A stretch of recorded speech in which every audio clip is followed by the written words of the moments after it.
I was trained as a neuroscientist. I have a PhD in neuroscience. I'd always been fascinated with how our brain works to allow us to be who we are, and when things go wrong, how does that reveal how the brain is organized. It was the summer of 2004. I was just about to go back to work doing what I'd been doing before my daughter was born. I was going to be a strategy consultant, or I was going to work in business development at a biotech. And I had that thought of, well, hold on a second, what if I could do something else? If I could do anything I wanted, what would it be? And I was reminded of the book that I had been wanting to write.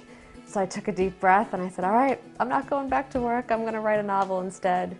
While I was finishing up my graduate work at Harvard, my grandmother, who was in her 80s, was diagnosed with Alzheimer's. She really couldn't talk about what was going on with her and what it felt like to look in the mirror and not understand who you saw. And I really was curious about what the human impact of that was from her perspective. And I thought, there's a novel there. Having a full understanding of the biology of this disease allowed me to ask the right questions when I was doing my research. One of the things, for example, that I figured out was, what's the velocity of this disease? Does it get worse day by day, month by month, year by year? And it turns out that this disease gets worse on a month-by-month basis. And when I learned this, I thought, well, that's how I'll write the chapters, and we will see Alice's journey go in a month-by-month pace. The more research I did, the more important it became to me to tell the truth about living with Alzheimer's. There are so many people living with Alzheimer's who don't really have a face and a voice